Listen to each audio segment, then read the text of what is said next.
Concord Card Club Bratislava si pre všetkých pokrových fanúšikov pripravil ďalšiu lahôdku. Tentokrát však nejde o jednorázový turnaj, ale o celú sériu, ktorá nesie názov Slovak Poker Cup. Celková garancia na celú sériu činí 144 000 eur. Turnajov bude 7, každý raz za mesiac, od apríla do novembra. Bajny budú v rozmedzi od 120 eur do 200 eur.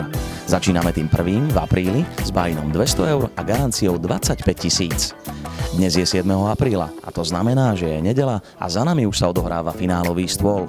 Pre víťaza čaká odmena viac ako 7 000 eur.